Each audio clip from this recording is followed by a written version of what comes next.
Bueno, atopámonos na primeira unidade do curso, vale? É unha unidade no que denominamos explotación de sistemas informáticos, vale? O primeiro punto que veremos será falar un pouco dos sistemas informáticos, máis concretamente do hardware dos sistemas informáticos, vale? Por iso imos utilizar a documentación que tedes disponible na wiki do San Clemente, se non a coñecedes, bueno, como se pode como se di por aí, xa estaría destardando, vale? Unha wiki na que hai un montón de documentación de, bueno, tanto de web, de programación, de redes, bueno, totalmente de libre acceso, obviamente gratuita, con licencia Creative Commons, vale? E, bueno, será que nos utilicemos nesta parte como punto de, bueno, como base, vale?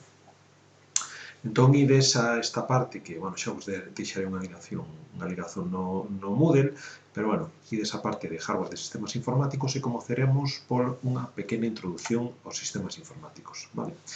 Nesta introdución falaremos de, bueno, empezaremos pola división dos sistemas informáticos, vale? Unha división que se soe utilizar, bueno, é moi habitual, tanto nos sistemas informáticos como, bueno, en outro tipo de clasificacións, que por tamaño, vale? Así, pois, teremos grandes ordenadores persoais, vale? E mini ordenadores, vale? Grandes ordenadores xa non só estamos a falar polo tamaño, que, bueno, que antigamente sí que era así, que os ordenadores, os mainframes, os servidores eran ordenadores de gran tamaño. A día de hoxe, pois, bueno, co temas dos racks e tal, podemos atopar servidores de, bueno, incluso en algún caso máis pequeno cun sobremesa, non? Pero, bueno, esta clasificación de grande podémola entender tanto por tamaño como por capacidades, non? Despois teríamos os ordenadores os que estamos acostumados a maioría, que serían os ordenadores persoais ou estacións de traballo, vale? Bueno, nesta categoría tamén poderíamos incluir, bueno, entendemos un ordenador persoal xa un sobremesa, un portátil, obviamente, pero, bueno, tamén vemos o pulo que están adquirindo os dispositivos móviles, poderíamos introducir xa, bueno, todos vos coñecedes tablets ou tabletas que incluso superan capacidades ou características de ordenadores personales, vale? Hai xente que incluso está utilizando tablets tipo Surface ou tipo, bueno, iPad Pro ou que sexa, que simplemente conectándolle un teclado ou incluso unha pantalla auxiliar, no caso de que sexa necesario, pois temos a potencia dun ordenador de sobremesa sen ningún tipo de problema, vale? Despois teríamos os mini ordenadores, vale? Que isto non sei se a maioría estaredes moi acostumados ou se alguna vez o vistedes en directo, vale? No taller temos algún, como poden ser, pois, as famosas Raspberry Pi, os Arduinos, vale? Bueno, son ordenadores que, ainda que podense utilizar tamén como ordenadores persoais, con capacidades máis limitadas, obviamente, polo tamaño, bueno, non polo tamaño en sí só, senón que o tamaño conleva a que menos tamaño, pois, a mesma capacidade, o mesmo tamaño, pois, é moitísimo máis caro, non? Estamos falando de dispositivos bastante asequibles, non? Soense utilizar pomos aquí, en proxectos moi concretos, dispositivos de control, para adquisición de datos, podense facer estacións, hai infinidade de aplicacións para este tipo de dispositivos, estacións meteorolóxicas, podes facer pequenos servidores dedicados na casa, como dispositivos multimedia, etc. Vale? Despois, por último, pois, bueno, nomealos así por riba, teríamos os controles industriais, os dispositivos de control industrial e automatismo, que, bueno, que os nomeamos e nada máis. A continuación se nos presenta un pequeno esquema, vale, sobre, bueno, como estaría máis ou menos distribuído ou por que elementos estaría composto un ordenador, vale? Bueno, xa falaremos das unidades, da estrutura dos conectores e tal. Ahora mesmo nos topamos aquí e vedes que, bueno, temos unha serie de elementos como son a placa nai, ou motherboard, os microprocesadores, vale? Bueno, microprocesadores, discos duros, CDs ou DVDs, que ainda que xa caeron en desuso, bueno, cintas que vos vou dicir, salvo a nivel profesional, que se utilizan para backups, pois, bueno, temos os periféricos, vale? bueno, unha serie de elementos dentro de estes, unha serie de subelementos dentro de estes elementos.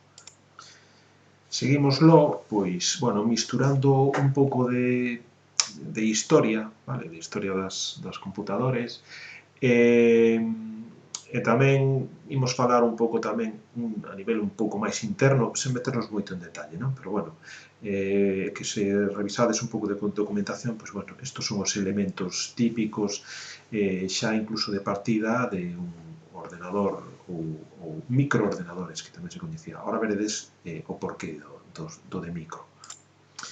Así que, según o segundo modelo de von Neumann, que, como vos dicía, é unha estructura que se ven utilizando incluso a día de hoxe, na que se basean, bueno, non é que se utilice, senón que os PCs actuais están baseados nela, vale?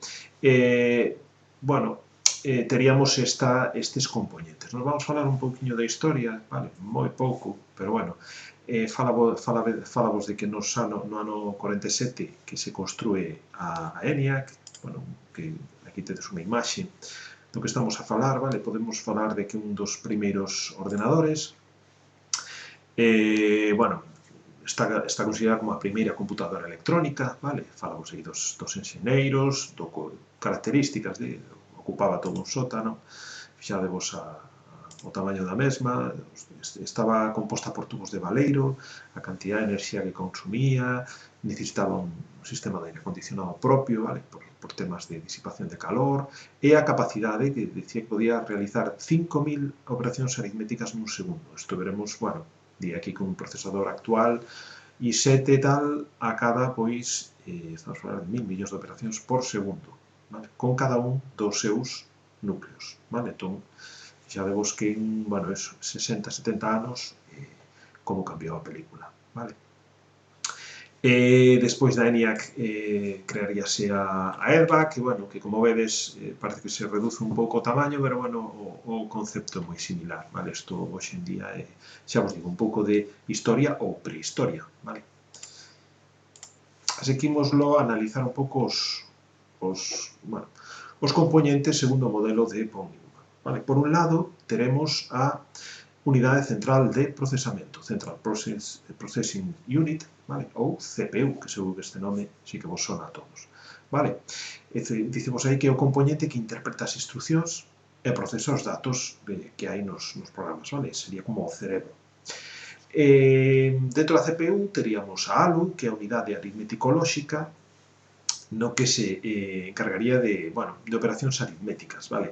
Vos podes pensar, joa, unha parte só do ordenador para facer operacións aritméticas, se eu non fago operacións aritméticas, bueno, ti non faz operacións aritméticas como usuario, pero por dentro veremos que o ordenador, cada instrucción non é máis que, pois eso, operacións aritméticas, vale? Ou combinacións de operacións aritméticas con operacións lóxicas, porque veremos que se traballa a nivel de bits ou agrupacións de bits, vale? Como bytes, bueno, múltiplos de bytes, vale? Así que teríamos a CPU, despois teríamos a memoria principal, vale? Que a memoria principal para o que serve? Para guardar a información. Obviamente, un computador sen información non é máis que, pois, nin sequera sería unha lavadora, vale? O sea, non tería ningún tipo de función.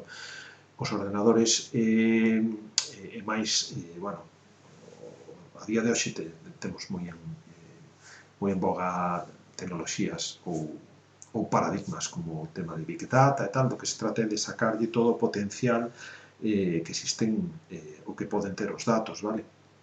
Entón, realmente, a potencia da computación está nos datos ou no uso que lle damos a eses datos, vale? Así que falamos da CPU, memoria principal, e despois temos os dispositivos de entrada e saída, vale? Os dispositivos tamén se coñecen como periféricos, vale?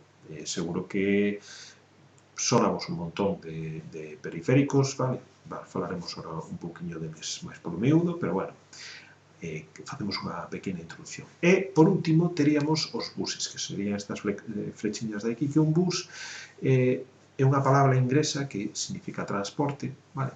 E que, aplicado ao contexto no que estamos, estaríamos falando de eses elementos de interconexión ou de comunicación entre os diferentes componentes.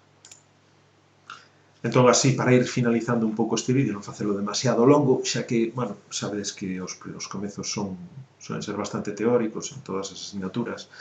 Bueno, resumindo, pois teríamos aquí un ordenador, a verdad que un poquillo bello, pero válenos perfectamente para ilustrar o que vimos. Vale, teríamos toda esta parte, serían os periféricos, estamos falando dun rato, dun teclado, os altofalantes, vale, un monitor, estes serían os periféricos, dispositivos de entrada e saída, dispositivos nos que podemos introducir datos ou podemos recuperar ou visualizar datos, vale?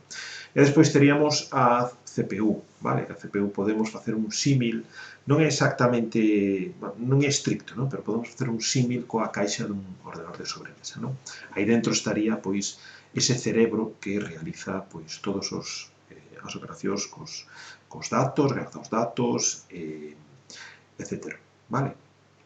Tedes aquí este diagrama, vale? Cables de conexións, pois serían, en algúns casos podría estar relacionado con bus, outras veces estarían integrados directamente na placa de memoria, na placa nai ou motherboard, é dicir, bueno, isto non vos estamos metendo bastante información, estamos andando pola superficie, vale? Entraremos en detalle en cada unha destas partes, pero como pequeno introducción da introducción, chegaríamos.